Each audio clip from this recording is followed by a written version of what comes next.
Magandang araw. Ako po si Mark Lester Lirag at ito po ang aking daily devotion. Paano mas makilala ang Diyos na tinalakay po ni Pastor Russell Ocampo sa 365 Daily Devotion. Ang Bible verse po yung araw ay galing sa Romans chapter 11 verse 33 to 36. Sabi po ay, "Oh, the depth of the riches, both of the wisdom and knowledge of God. How unsearchable are His judgments, and His way past finding out. For who hath known the mind of the Lord, or who hath been His counselor, or who hath first given to Him, and it shall be recommended unto Him again. For of Him, and through Him, and to Him are all things, to whom be glory forever. Amen." Alam niyo ba na kahit habang buhay tayong nag-aaral tungkol sa Diyos ay hindi pa rin natin siya lubusang maintindihan? God is incomprehensible.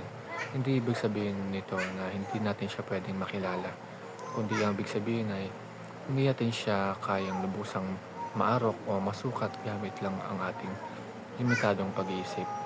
Minsan gusto nating intindihin lahat ng ginagawa ng Diyos, kung bakit nangyayari ang mga bagay, kung bakit may mga pagsubok o kung bakit minsan tila tahimik siya.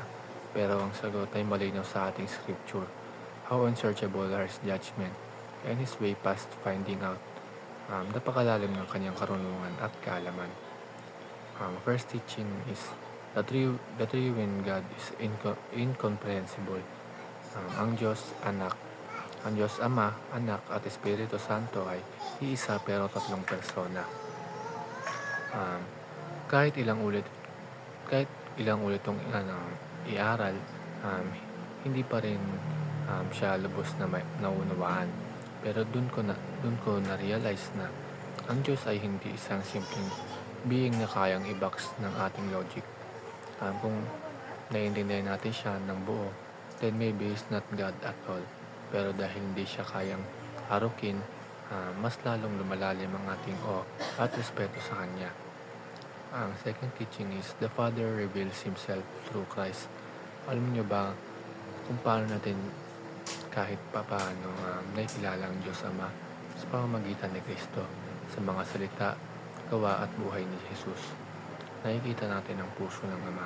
Kaya nga si Jesus mismo ang nagsabing, "He who has seen me has seen the Father." Kaya kung gusto nating makilala ang Diyos, tingnan natin ang buhay ni Kristo, kung paano siya nagmahal, nagturo, naglingkod at nagsakripisyo. Ang last teaching is the Spirit communicates Christ to us. Ngayon pa natin maramdaman si Kristo sa pamamagitan ng Espiritu Santo. Siya ang nagbubukas ng ating puso at isipan sa katotohanan.